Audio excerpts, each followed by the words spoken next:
जय हिंद दोस्तों, गुरु study channel में आपका स्वागत है।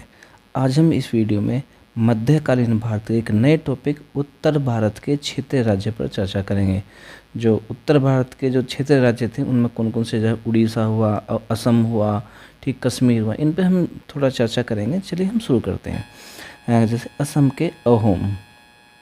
असम का इतिहास तिब्बतों यानी कि बर्मन, चीन तिब्बती, इंडो आर्यन और ऑस्ट्रो एशियाटिक संस्कृतियों के संगम के साथ साथ पूर्व, पश्चिम और उत्तर के लोगों के इतिहास का संगम है। अहोम उत्तरी बर्मा, वर्तमान समय म्यांमार के मंगोलायड प्रजाति से थे, जो असम में 13वीं शताब्दी में से एक शक्तिशाली राज्य स्थापित करने में सफल रहे थे और समय के साथ हिंदू बन गए थे। असम नाम अहोम से लिया गया है। उन्होंने भुइया यानी कि जमींदार को बोलते हैं भुइया की पुरानी राजनीतिक व्यवस्था को ख़त्म कर दिया। जो जमींदारी प्रथा थी, इन्होंने इसको ख़त्म कर दिया था। ठीक है, अहोम जमींदारों की पुरानी राजनीतिक व्यवस्था को ख़त्म कर दिया था। अहोम राज्य बाध्य मजदूरी प्रथा, बाध्य मजदूरी का बंधुआ मजदूरी पर निर्भर था, जिससे पाइकस कहा जाता है। लगभग सभी वयस्क पुरुष को, जो वयस्क पुरुष थे, जो 18 साल, वर्तमान में 18 साल, उस समय कोई एज रही होगी, उसको जो पार कर जाता था उसको वयस्क बोलते थे। युद्ध के दौरान राजाओं की सेना में सेवा प्रदान करना अनिवार्य होता था, कि जो उस समय के वयस्क पुरुष थे उनको जब युद्ध होता था या तो उसमें राजाओं की सेना में क्या होता, सेवा प्रदान करनी होती थी, ये अनिवार्य था। ब्रंचिस होम ओम भाषा प्राचीन लेखन थी। मूल रूप से अहोम आदिवासी देवता की पूजा करते हैं, लेकिन 17वीं ईस्वी तक उन्होंने हिंदू धर्म की ग्रहण कर लिया, परंतु वे अब भी अपनी आदिवासी संस्कृति का पालन करते हैं। अहोम समाज को खेल या कबीले में बांटा गया था। गोंड विशाल वन भूमि में रहते थे, जिसे गोंडवाना कहा जाता था। अकबरनामा नामक पुस्तक में गोंड राज्य का उल्लेख गढ़ कटंग नामक स्थान पर हुआ है। राज्य निम्नलिखित रूप से विभाजित था। गढ़ 84 क्या है, गढ़ के नीचे 84 गांवों की इकाई होती थी। बाहोट 84 का 12 गांवों में विभाजन। प्रसिद्ध रानी दुर्गावती इसी राजवंश से क्या रखती थी, ताल्लुक रखती थी। कौन? रानी दुर्गावती। उड़ीसा पूर्वी गंगा राजा भानुदेव चतुर्थ के मृत्यु के बाद गजपति राजवंश की स्थापना कपिलेंद्र देव ने 1435 ईस्वी में की थी। गजपति का अर्थ है हाथियों की सेना वाला राजा। इस राजवंश के राजा नरसिंह देव ने कोणार्क का सूर्य मंदिर का निर्माण कराया। 1360 ईस्वी में फिरोज शाह तुगलक ने उड़ीसा पर आक्रमण कर पुरी के जगन्नाथ मंदिर को क्षतिग्रस्त कर दिया।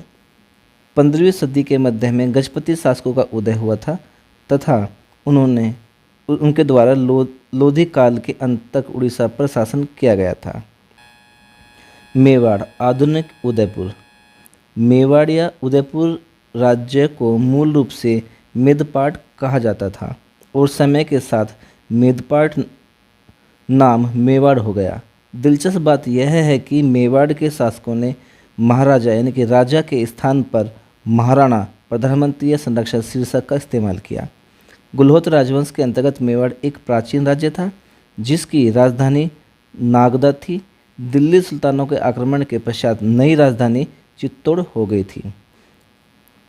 सिसोदिया वंशीय हमीर देव ने चित्तौड़ पर अधिकार कर लिया और सिसोदिया वंश की नींव डाली। राणा कुंभा 1433 से 1484 ईस्वी 1433 से 1468 ईस्वी इस राज्य का सबसे प्रसिद्ध शासक था। राणा कुंभा ने संगीत राज, संगीत मीमांसा, संगीत रत्नाकर, सुप्रबंध आदि पुस्तकें लिखी। यह कुशल वीणावादक थे। राणा कुंभा ने अपने विजय प्रतीक के रूप में चित्तौड़ में एक विजय स्तंभ कीर्ति स्तंभ का निर्माण करवाया। उन्होंने चित्तौड़ की किलेबंदी करवाई और अपने साथ प्रवेश मार्ग वाले सड़क का निर्माण भी करवाया। उन्हें संगीत शिरोमणि के रूप में सराहा गया और संगीत राज के साथ साथ संगीत मीमांसा, संगीत रत्नाकर और सुप्रबंध जैसे अन्य कार्यों के शीर्षकों से भारतीय संगीत पर एक उत्कृष्ट ग्रंथ लिखा। अब है राणा सांगा 1508 से 1528 ईस्वी। यह रायमल का पुत्र था तथा इसका वास्तविक नाम संग्राम सिंह था। यह एक यशस्वी योद्धा, कुशल सेनानी एवं महान राजनीतिज्ञ था। 1517 ईस्वी में खतौली के युद्ध में इब्राहिम लोदी को पराजित किया। 1527 ईस्वी में खानवा के युद्ध में बाबर द्वारा राणा सांगा पराजित हुआ और 1528 ईस्वी में इसे जहर देकर हत्या कर दी गई। इसे जहर देकर हत्या कर दी गई थी। अब है कश्मीर। सुहेल देव ने 1301 ईस्वी में कश्मीर के हिंदू राजवंश की स्थापना की। 1339-40 ईस्वी में शाहमीर ने सुल्तान शमसुद्दीन की उपाधि धारण कर शाहमीर वंश की स्थापना की। किसने? शाहमीर ने शमसुद्दीन की उपाधि धारण की और शाहमीर वंश की स्थापना की थी। राजतरंगिणी 12वीं शताब्दी के मध्य में कल्हण द्वारा लिखित कश्मीर का इतिहास में यह कहा गया है कि कश्मीर की घाटी पूर्व में एक झील थी। जैन उल अबिद्दीन 1920 से 1970 ईस्वी कश्मीर के महानतम शासक थे। उन्हें वली शाह या महान सुल्तान के नाम से भी जाना जाता है और कश्मीर के अकबर के रूप में प्रसिद्ध हैं। वे परोपकारी, उदार और एक सुप्रसिद्ध शासक थे, एक प्रबुद्ध शासक थे। उन्होंने बांधों और नहरों का निर्माण करके कश्मीर के कृषि के विकास में योगदान दिया और कृषि अभिलेखों के रखरखाव की शुरुआत की। उन्होंने वुलर झील पर कृत्रिम द्वीप जैनालंका का भी निर्माण करवाया। नेक्स्ट है कि राजतरंगिणी, महाभारत जैसे कई संस्कृत ग्रंथों का उनके अधीन फारसी में अनुवाद कराया गया। 1586 ईस्वी में अकबर ने कश्मीर पर विजय प्राप्त की और इसे मुगल साम्राज्य के अधीन कर दिया गया। जौनपुर का शर्की। मलिक सरवर ने शर्की राजवंश की नींव डाली। पद्मावत के रचयिता मलिक मोहम्मद जायसी इनके एक दरबारी कवि थे। जौनपुर ने एक अलग वास्तुकला विकसित की जिसे वास्तुकला की शर्की शैली के रूप में जाना जाता है। जौनपुर को भारत का सिराज के नाम से भी जाना जाता था। जौनपुर में वास्तुकला की शर्की शैली के सबसे उल्लेखनीय उदाहरण अट्टाला मस्जिद, लाल दरवाज़ा मस्जिद और जमा मस्जिद हैं। इब्राहिम शाह शर्की 1401 से 1440 ईस्वी। इसके काल में जौनपुर मुस्लिम विद्या का एक महत्वपूर्ण केंद्र बन गया। हुसैन शाह शर्की। इसके शासनकाल में लोधी शासक बहलोल लोधी ने जौनपुर पर आक्रमण किया था और इसे दिल्ली सल्तनत में मिला लिया गया था। बंगाल।